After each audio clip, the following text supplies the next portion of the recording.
অষ্টবক্রমুনির মতে স্নান করার সময় প্রস্রাবের বেগ আসা কেন অশুভ? বন্ধুরা নমস্কার। কখনো কি ভেবে দেখেছেন স্নান করার সময় হঠাৎ প্রস্রাবের অনুভূতি কেন আসে? অনেকের মনেই এই প্রশ্ন জাগে, এটি কি শুধুই শরীরের স্বাভাবিক কাজ, নাকি এর পেছনে কোনো বিশেষ আধ্যাত্মিক কারণও রয়েছে? কিছু মানুষ মনে করেন এমন ঘটনা হয়তো কোনো শুভ ইঙ্গিতের সঙ্গে সম্পর্কিত। আবার বৈজ্ঞানিকভাবে দেখলে এটি শরীরের একেবারে স্বাভাবিক প্রতিক্রিয়া।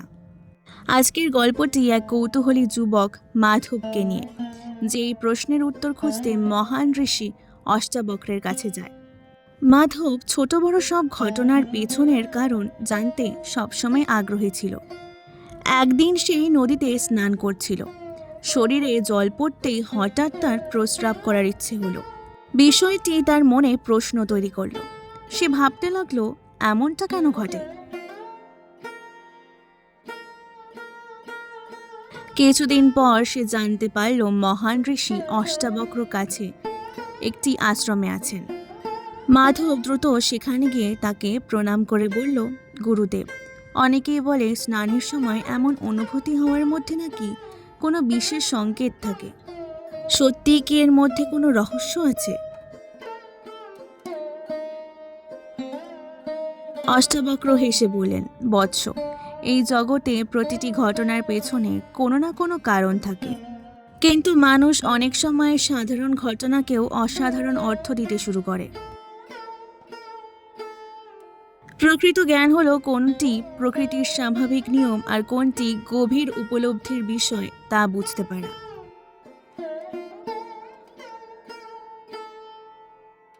মাধব বলল, গুরুদেব, তাহলে আমাকে বিষয়টি ভালোভাবে বুঝিয়ে দিন।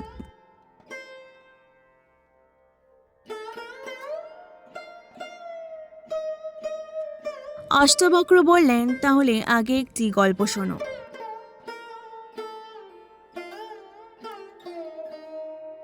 অনেক বছর আগে এক রাজ্যে বিক্রম নামে এক রাজা ছিলেন। তার প্রচুর ধন সম্পদ, রাজ্য এবং ক্ষমতা ছিল, কিন্তু এত কিছু থাকা সত্ত্বেও তার মনে শান্তি ছিল না। একদিন বনে তার দেখা হলো এক সাধুর সঙ্গে। সাধুটি নদীর ধারে স্নান করছিলেন এবং তার মুখে ছিল এক অদ্ভুত প্রশান্তি। রাজা জিজ্ঞেস করলেন, মহারাজ, আপনার কাছে কোনো ধন সম্পদ নেই, তবুও আপনি এত আনন্দে থাকেন কিভাবে?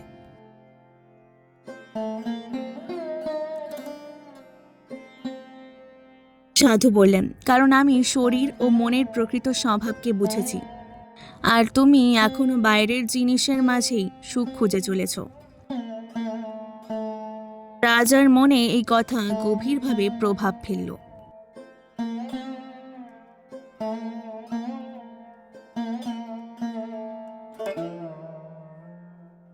সাধু আবার বললেন, যখন শরীর জল স্পর্শ করে তখন শরীর তার স্বাভাবিক নিয়ম অনুযায়ী কাজ করে। যেমন বৃষ্টির জল পেলে গাছের বীজ নিজের নিয়মে অঙ্কুরিত হয়, তেমনই শরীরও তার স্বাভাবিক প্রতিক্রিয়া অনুসরণ করে। এর সঙ্গে শুভ বা অশুভের সম্পর্ক তৈরি করা জরুরি নয়। রাজা জানতে চাইলেন, তাহলে আসল সৌভাগ্য কি?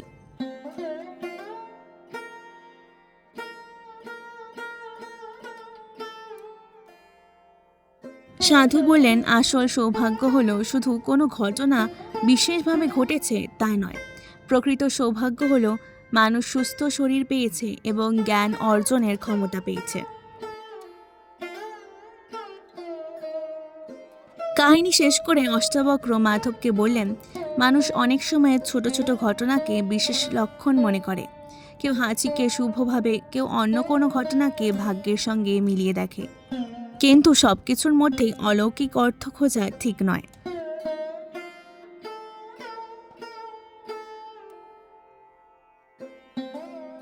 মাধব আবার প্রশ্ন করল, তাহলে প্রকৃত ভাগ্য কি? অষ্টাবক্র বললেন, নিজেকে জানা, নিজের চিন্তা ও অনুভূতিকে বোঝা, এটাই জীবনের সবচেয়ে বড় সৌভাগ্য।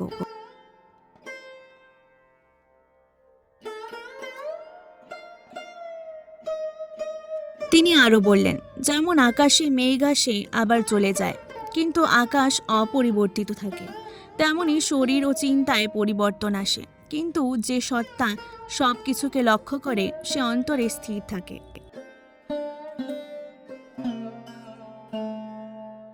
মাধব মন দিয়ে অষ্টাবক্রের কথা শুনছিল।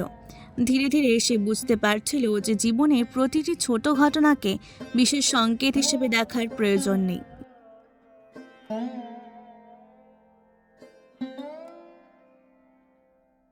অষ্টবক্র বলেন, মানুষের মন কল্পনায় ভরা। সে বিভিন্ন ঘটনার মধ্যে সম্পর্ক খুঁজে নিজের মতো করে অর্থ তৈরি করে।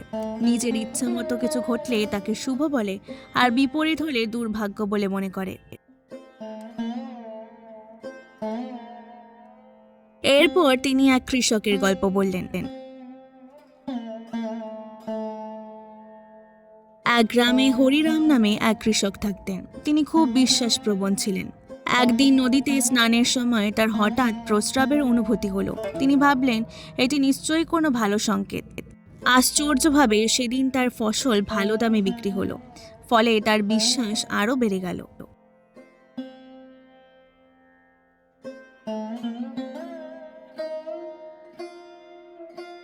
কিছুদিন পর আবার একই ঘটনা ঘটল, কিন্তু এবার তার গাড়ি নষ্ট হলো এবং তিনি ক্ষতির মুখে পড়লেন। তিনি বিভ্রান্ত হয়ে এক সাধুর কাছে গেলেন।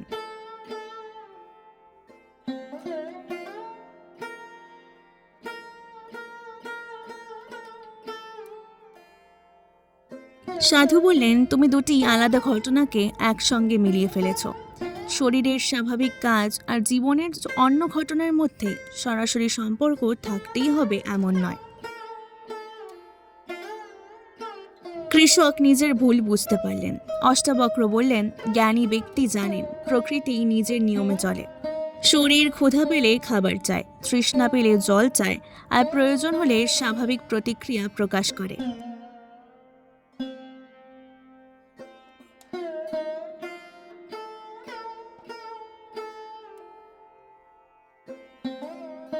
মাধব জিজ্ঞাসা করল, মানুষ তাহলে এসবকে অলৌকিক ঘটনা ভাবে কেন? অষ্টাবক্র বললেন, কারণ মানুষ ভবিষ্যৎ সম্পর্কে নিশ্চিত হতে চায়। অনিশ্চয়তা তাকে ভয় দেখায়, তাই সে নানা ঘটনার মধ্যে সংকেত খুঁজে নিরাপত্তা পেতে চায়।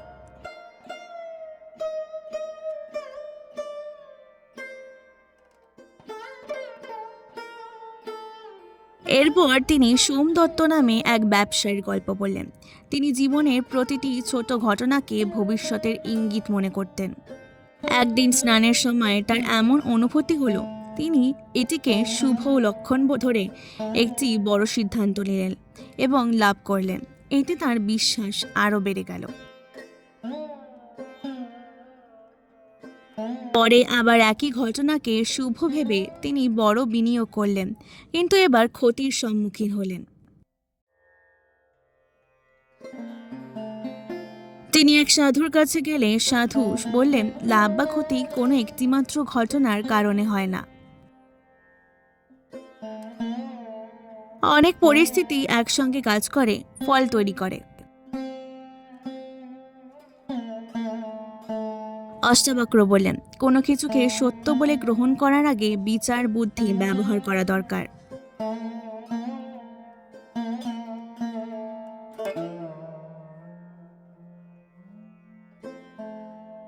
তিনি আরো বলেন, সবচেয়ে বড় রহস্য বাইরের জগতে নয়, বরং তুমি নিজেকে কতটা চিনতে পেরেছ এটিই আসল। মাধব বলল, আমি তো মাধব। অষ্টাবক্র হেসে বললেন, এটি শুধু তোমার নাম। নাম পরিবর্তন হলে কি তোমার অস্তিত্ব বদলে যায়? শরীর বদলায়, চিন্তা বদলায়, অনুভূতি বদলায়, কিন্তু যে সবকিছুর অভিজ্ঞতা লাভ করে সে কে? এই প্রশ্ন থেকেই আত্মজ্ঞান শুরু হয়।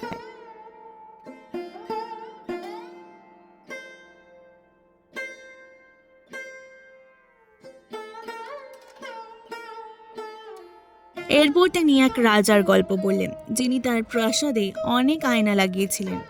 রাজা হাসলে চারিদিকে অসংখ্য হাসির প্রতিচ্ছবি দেখা যেত, আর রাগ করলে অসংখ্য রাগী মুখ দেখা যেত। একদিন একটি প্রাণী সেই ঘরে ঢুকে নিজেরই বহু প্রতিচ্ছবি দেখে ভয় পেয়ে গেল। সে ভাবল চারিদিকে অনেক প্রাণী তাকে ঘিরে আছে।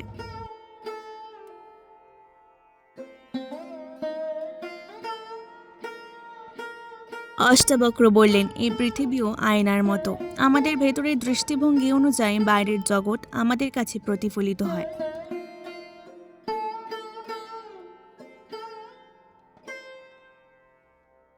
মাধব জিজ্ঞাসা করল, তাহলে কি সৌভাগ্য বলে কিছু নেই?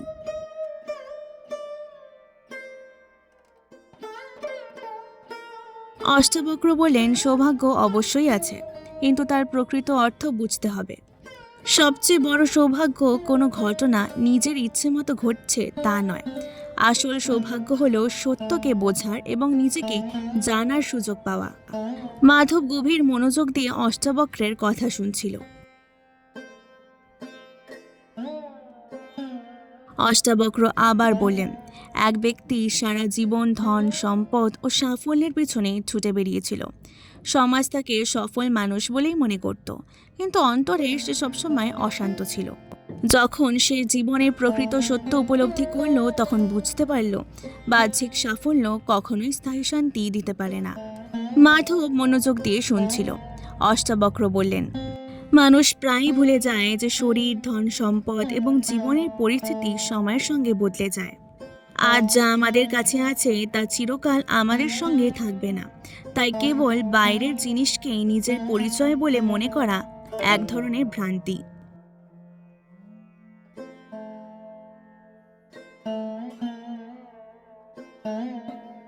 তিনি আরো বলেন, আত্মাকে আকাশের মতো ভাবো। যেমন আকাশে মেঘ আসে আবার চলে যায়, কিন্তু আকাশ নিজের জায়গায় অটল থাকে। তেমনি জীবনে সুখ দুঃখ, চিন্তা ও অনুভূতি আসে এবং চলে যায়, কিন্তু অন্তরের চেতনা সর্বদা স্থির থাকে। মাধব প্রশ্ন করল, গুরুদেব, মানুষ দুঃখী হয় কেন? অষ্টাবক্র উত্তর দিলেন, কারণ মানুষ পরিবর্তনশীল জিনিসকে স্থায়ী বলে মনে করে। সেভাবে আমার ধন, আমার শরীর, আমার পরিস্থিতি আমার প্রকৃত পরিচয়। যখন এগুলোর পরিবর্তন ঘটে তখনই সে দুঃখ পায়।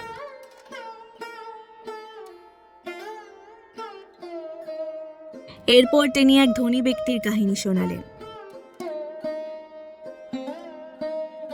রত্নেশ নামে এক ব্যক্তি ছিলেন, যিনি অত্যন্ত ধনী ছিলেন। নিজের সম্পদের উপর তার ভীষণ গর্ব ছিল। তিনি মনে করতেন ধনই তার সবচেয়ে বড় শক্তি। কিন্তু একদিন তিনি গুরুতর অসুস্থ হয়ে পড়লেন। তখন তিনি উপলব্ধি করলেন, বিপুল ধন সম্পদ থাকা সত্ত্বেও নিজের সমস্যাকে পুরোপুরি দূর করতে পারছেন না তিনি। সেই সময় তিনি বুঝতে পারলেন, জীবনে এমন কিছু জিনিস রয়েছে যা কেবল অর্থ দিয়ে অর্জন করা যায় না। অষ্টাবক্র বলেন, সবচেয়ে বড় দুর্ভাগ্য হলো নিজেকে ভুলে যাওয়া, আর সবচেয়ে বড় সৌভাগ্য হলো নিজেকে চিনে নেওয়া।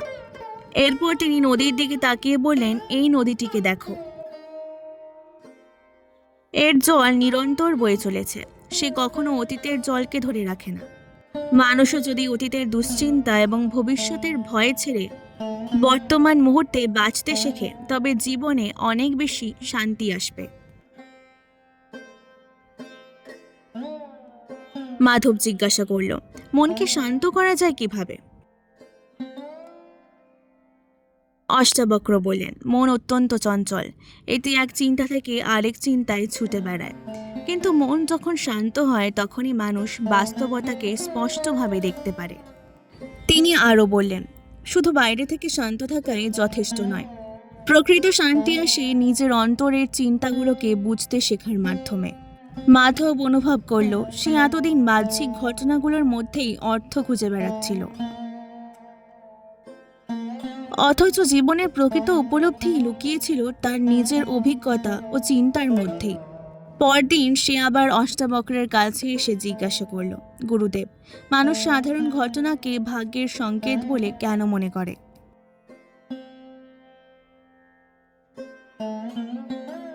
অষ্টাবক্র বললেন, কারণ মানুষ ভবিষ্যৎ জানতে চায়। সামনে কি ঘটবে সেই উদ্বেগ সবসময় তার মনে কাজ করে। তাই সে ছোট ছোট ঘটনাতেও নিশ্চিততার সন্ধান করতে শুরু করে। তিনি বললেন, কিন্তু